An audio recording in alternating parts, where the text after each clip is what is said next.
Sudah ya, Pak?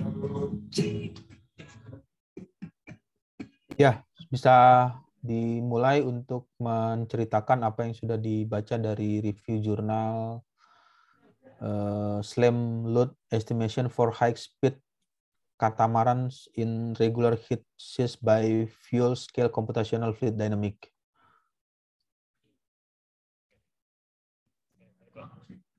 Assalamualaikum warahmatullahi wabarakatuh. Perkenalkan, nama saya Raihan Varian Syabilat dengan NIM 1910311044. Kali ini saya akan melakukan review jurnal yang berjudul SLAM Load Estimation for High Speed Catamarans in Irregular Head Seas by Full Scale Computational Fluid Dynamics. Jadi singkatnya ini jurnal untuk mengetahui load dari hull bagian kapal.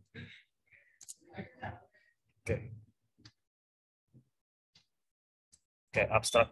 Jadi ada yang namanya itu slamming pada bodi kapal ya. Jadi slamming itu merupakan kondisi ketika hull bagian depan kapal yang bergerak terangkat oleh ombak dan terbanting ke bawah kembali ke air. Jadi ketika ada ombak yang bergerak, maka kapal itu bisa melayang sedikit ke atas dan kemudian akan terbanting lagi ke bawah. Nah, jadi pasti akan ada beban yang diterima pada hull bagian kapal tersebut. Dan dalam jurnal ini akan dilakukan perhitungan untuk mengetahui beban akibat slamming pada kapal jenis katamaran HSV2 Swift in katamaran hull 061. Oke. Jadi secara umum itu ada 4 beban yang diterima oleh hull kapal saat terjadi slamming. Yang pertama itu merupakan longitudinal bending moment. Jadi longitudinal itu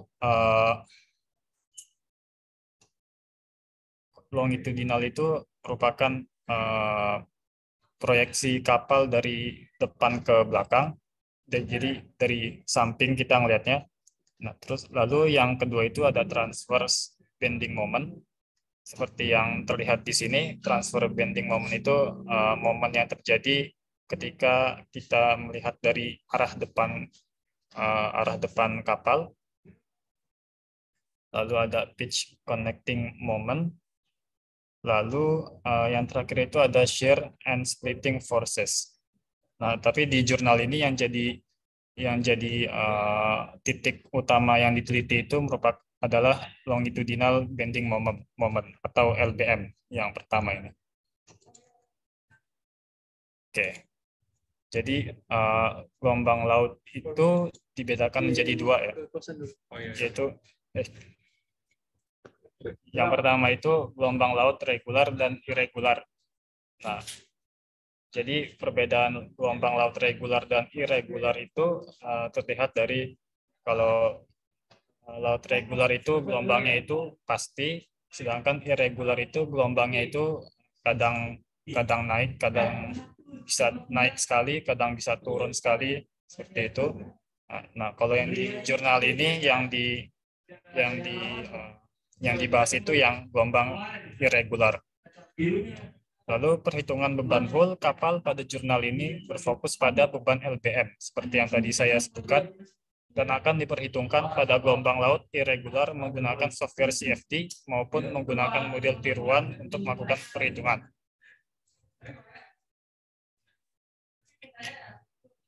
Metode yang pertama itu beban akibat slamming pada kondisi gelombang laut irregular ditentukan pada bagian hull depan kapal. Kemudian dari itu dilakukan analisa pemerataan beban-beban untuk mencari momen pada badan kabel tersebut. Nah, ini bisa terlihat yang ini longitudinal bending moment yang sebelah kiri atas ini, yaitu adaptasinya itu MY. Lalu yang sebelah kanan ini ada MX, itu transverse bending moment. Nah, terus yang terakhir ini ada prying moment. Jadi frying moment itu seperti seolah-olah kapal ini terbelah menjadi dua di tengah-tengah ya. Oke, lalu langkah selanjutnya itu melakukan pemodelan CFD dengan menentukan batas-batas pada model dan melakukan diskretisasi pada lingkungan sekitar kapal. Jadi yang sebelah kanan ini merupakan hasil dari diskretisasi lingkungan kapal ya. Mesh yang digunakan itu sebesar 5 meter dan dilakukan pengecilan mesh atau refining sampai dengan 0,3125 meter. Ya, jadi mesh yang di tengah-tengah ini yang berhubungan langsung dengan badan kapal itu di refining, jadi lebih dikecilin supaya hasilnya lebih akurat juga.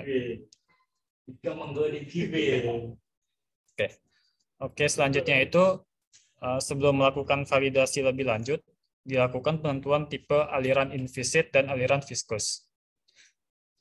Jadi aliran invisit sama viscous itu bedanya, kalau aliran viscous itu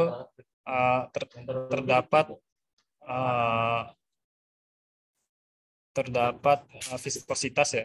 Jadi airnya itu terdapat viskositas yang dapat menyebabkan perbedaan pada air tersebut. Nah, lalu di jurnal ini aliran viskos itu dipilih karena memiliki variabel bilangan Reynolds yang dapat menentukan turbulensi pada aliran, sehingga dapat menentukan besaran beban yang lebih realistis. Nah, ini bisa dilihat. Yang sebelah kiri ini invisit, sedangkan yang sebelah kanan ini yang viskos. Bisa kita lihat perbedaannya. Lalu untuk proses validasi selanjutnya berguna untuk membandingkan hasil dari simulasi CFD dengan hasil real. Jadi ketika simulasi CFD dan hasil real ini dilakukan di namanya itu towing tank test seperti yang di gambar kiri ini dengan kecepatan kapal 20 knot dan tinggi maksimum gelombang 2,3 meter. Nah, variabel yang dibandingkan pada tes ini adalah perilaku gelombang, pitch motion, dan gerakan angkat pada hull depan kapal. Oke, selanjutnya ini terlihat perbandingan antara simulasi CFD aliran viskos dengan simulasi real yang memiliki hasil yang mendekati. Jadi yang sebelah kiri ini yang hasil dari CFD, sedangkan yang sebelah kanan ini yang hasil realnya seperti yang tadi di gambar sebelumnya. Jadi terlihat kalau hasilnya itu mendekati ya antara CFD dengan realnya. Bisa kita lihat dari wave elevation-nya, pitch angle, dan juga heave acceleration. Dan juga ini sebelah kiri ini merupakan grafik garisnya. Oke, selanjutnya itu hasil dari simulasi yang dijalankan selama 120 detik. Pada gambar di samping ini mendapatkan hasil slamming yang terjadi sebanyak 2 kali pada detik 55 sampai 60. Jadi dari detik 55 sekitar di sini sampai detik 60 terlihat ada grafik yang tiba-tiba meninggi, jadi itu ada indikasi slamming di sekitar situ. Nah, dan juga momennya di situ juga akan membesar. Jadi sehingga bebannya itu bisa menyebabkan beban yang berlebih pada badan kapal. Oke, kalau yang tadi itu pembebanan sebanyak simulasi selama 60 detik, selama 120 detik. Nah, ini simulasi yang dilakukan selama 20 menit. Nah, jadi jumlah slamming yang terjadi ini linear. Jadi di menit kedua itu ada sekitar 2 slamming, yang menit ke-10 juga 2, dan seterusnya sampai menit ke-20. Nah, dan juga ini yang garis segitiga ini merupakan simulasi CFD, sedangkan yang garis lingkaran ini merupakan hasil trial di rail. Jadi hasilnya ini tidak berbeda jauh. Jadi antara CFD dengan trial yang aslinya tidak berbeda sangat jauh sekali. Nah, ini hasil dari beban split dan prying pada badan kapal. Nah, terlihat dari detik ke 0 sampai detik ke 90 ini bisa kita lihat bahwa di detik ke 20 terdapat load atau beban prying moment yang lebih besar. Nah, jadi ini prying moment ini seperti yang saya jelaskan tadi, seperti beban yang seolah-olah membelah kapal menjadi dua gitu. Jadi ini loadnya, ini besarannya itu Newton meter, mega Newton meter. Oke. Lalu selanjutnya ini, kalau yang tadi itu merupakan beban prying, selanjutnya ini merupakan beban longitudinal atau LBM. Hasil dari LBM rata-rata pada hull kapal dengan simulasi rail. Jadi bisa kita lihat hasil dari yang sebelah kiri, gambar sebelah kiri ini merupakan tinggi gelombang. Nah, yang sebelah kanan ini percepatan ketika kapalnya itu naik turun, seperti itu. Nah, yang lingkaran ini merupakan LBM saat trial yang realnya, sedangkan yang X ini merupakan trial yang CFD. Nah, terlihat hasilnya juga tidak berbeda jauh antara CFD dengan C trials. Okay. Nah, selanjutnya ini perbandingan beban longitudinal yang LBM tadi terhadap standar DNV-GL. Jadi di dunia perkapalan itu ada standar namanya itu DNV-GL, dia itu yang menentukan batas maksimum dari beban yang terjadi. Nah, ini beban LBM ini, nah yang garis ini yang seperti kubah yang paling besar ini merupakan batas dari standarnya. Sedangkan yang di dalamnya ini merupakan beban LBM-nya. Ada LBM 1, LBM slam 2, 3, dan 4, dan 5. Nah, dari hasil ini terlihat bahwa LBM slam 5 itu memiliki beban momen sebesar 0,65 Newton meter.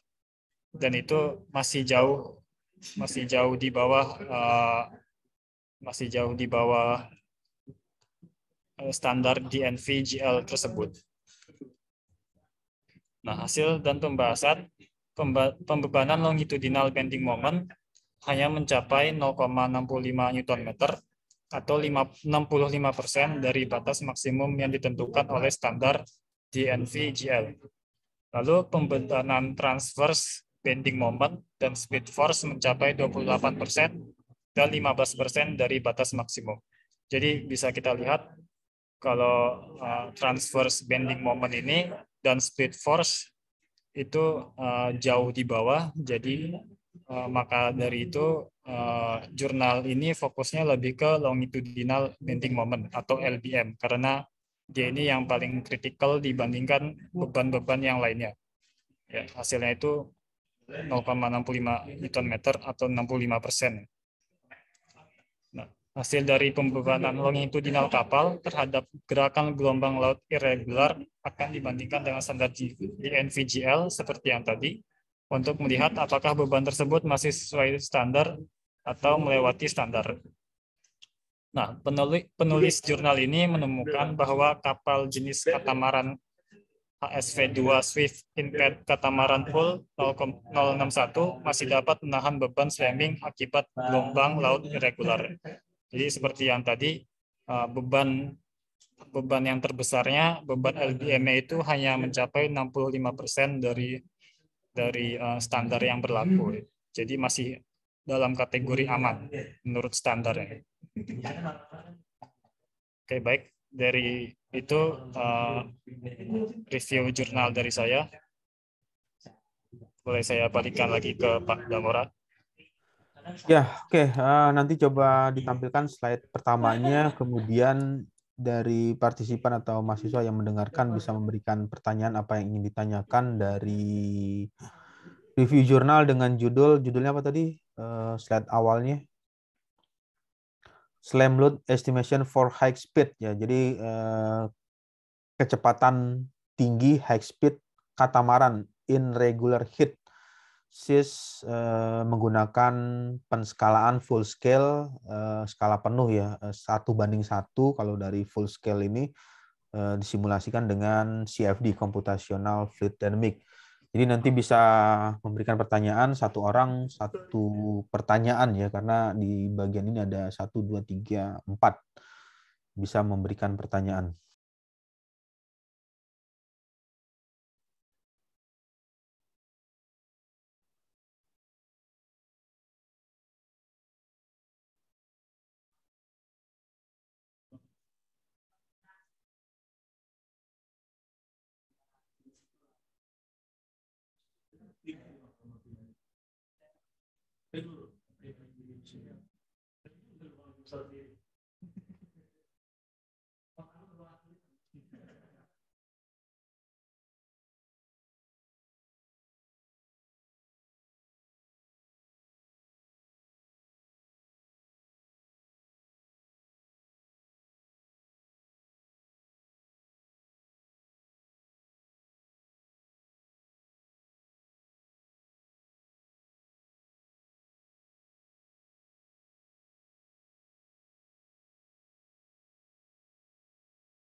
Nah, permisi Bang.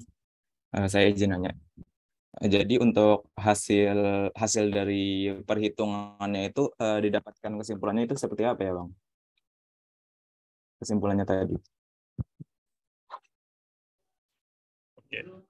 Jadi tujuan dari penulis dari jurnal ini untuk mengetahui, jadi ini ya, ini ada kapal nih, kapal yang paling bawah nih, ini namanya kapal katamaran. Jadi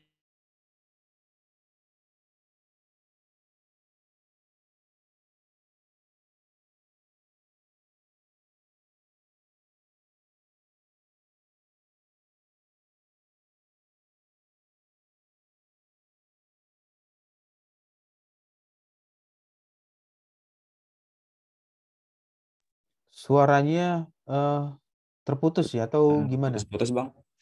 Suaranya hilang.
tujuan dari Oke. Jadi tujuan dari penulis bikin jurnal ini, jadi dia itu pengen tahu pembebanan yang diterima pada pada hull. Hull itu bagian badan kapal yang masuk ke air, ya, yang bagian depannya ini.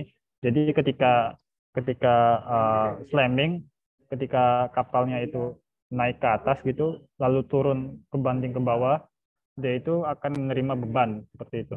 Nah, dia penulis itu pengen tahu bebannya itu berapa. Akhirnya dipakailah CFD, simulasi CFD untuk mendapatkan hasilnya.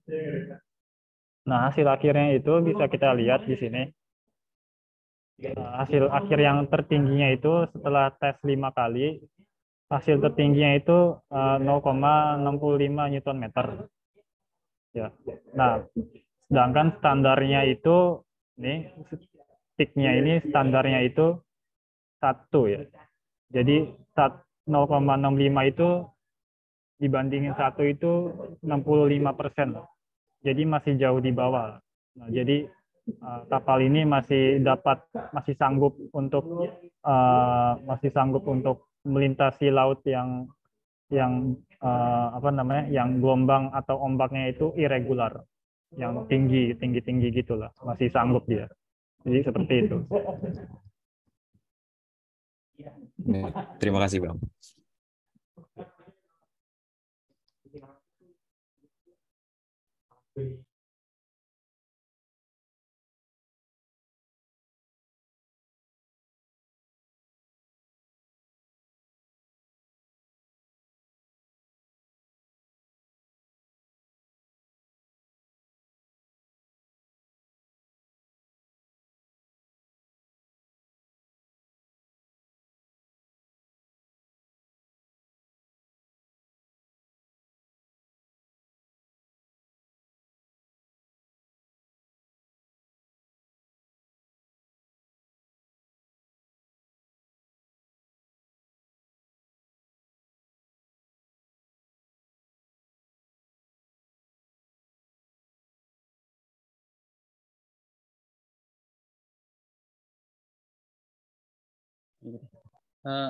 Izin masuk bang. Izin masuk bang. Ada suaranya nggak? Oke. Nggak masuk. Masuk ya suaranya ya? Iya, masuk. Mungkin bisa mengaktifkan on cam-nya supaya bisa terdokumentasi di virtualnya, kameranya. Iya. Bang, saya mau nanya, kan di jurnal ini kan ngebahas tentang slamming ini kan, kapal ya di laut terhadap gelombang. Nah, slamming di kapal ini ada pengaruhnya terhadap kontur dari si kapal itu nggak sih? Maksudnya dari desain dan bentuknya si kapal. Ada. Terima kasih. Jadi bisa kita lihat akibat dari slamming nih, yang gambar kiri atas nih. Ini yang garis-garis ini itu laut ya, air. Jadi ketika dia kebanting ke bawah itu dia menerima gaya ke atas nih.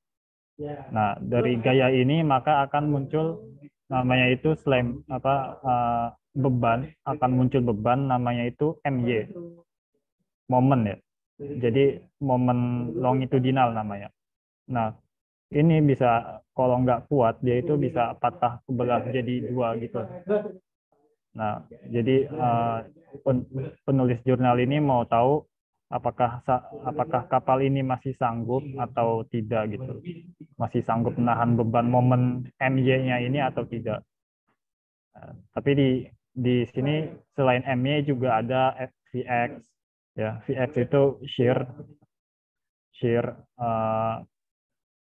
apa namanya? Kalau bahasa Indonesianya itu geser ya. Gaya geser ya.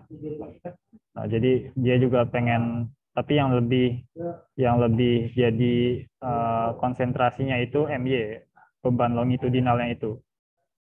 Karena dia itu dampaknya itu lebih besar dia. Jadi harus diteliti pada bagian itunya.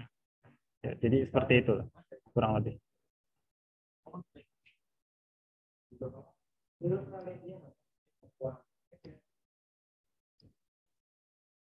Nah, baik, terima kasih bang.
Permisi Bang, bisa ke slide ke-6 atau 7 nggak Bang?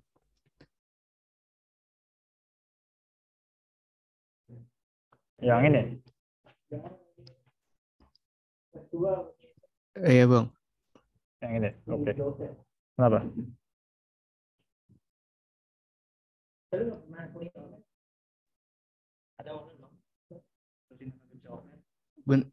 Saya mau ya Bang, berarti di dua data ini tidak begitu berbeda ya Bang ya? Atau gimana dari gambar ini Bang?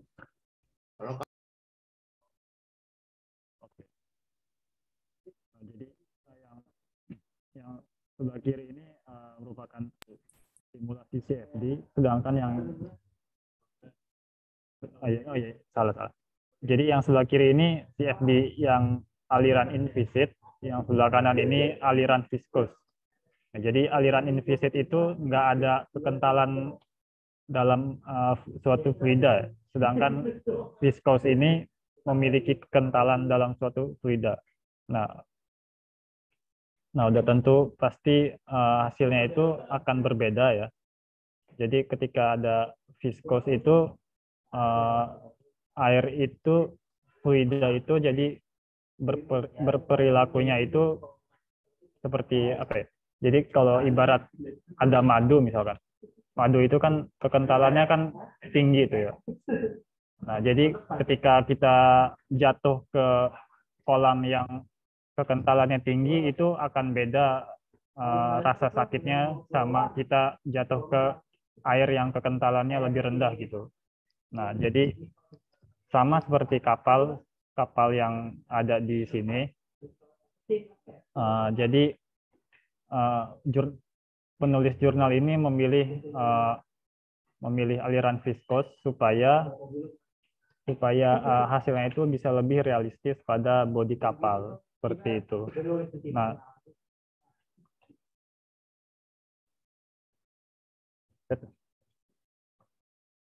Jadi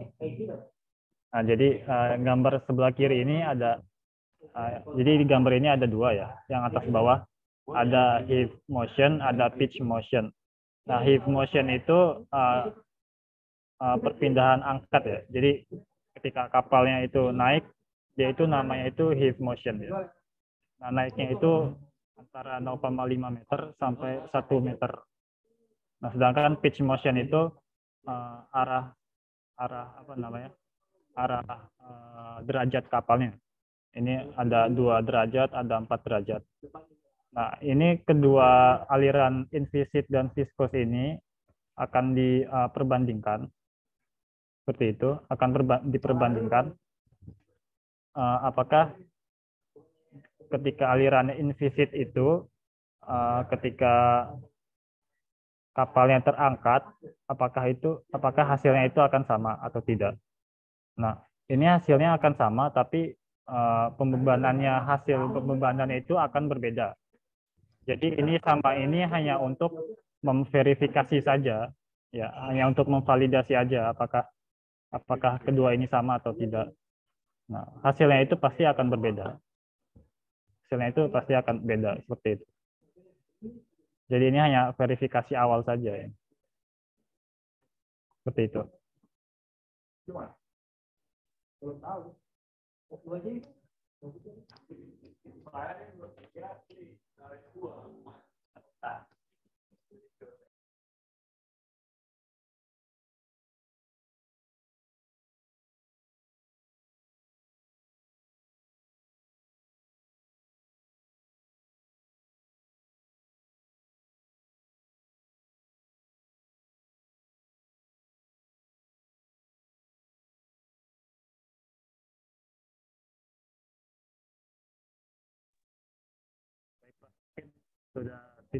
Sudah semuanya bertanya, Pak.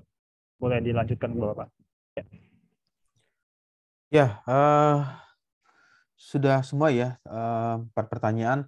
Jadi nanti pertanyaan yang tadi ditanyakan, dituliskan ya, maksudnya dituliskan di slide PPT-nya, di slide PowerPoint-nya. Lalu jawaban apa tadi yang diberikan, yang disampaikan dari presentasi tadi juga sama dituliskan, diketik. Pertanyaan apa yang diberikan, diketik di slide PowerPoint-nya. Kemudian selanjutnya lengkapi semuanya. Setelah lengkap, lalu didokumentasikan, maksudnya disimpan atau diupload di Edmodo untuk presentasi dari review jurnalnya. Ya, bisa ditutup dari presentasi review jurnalnya.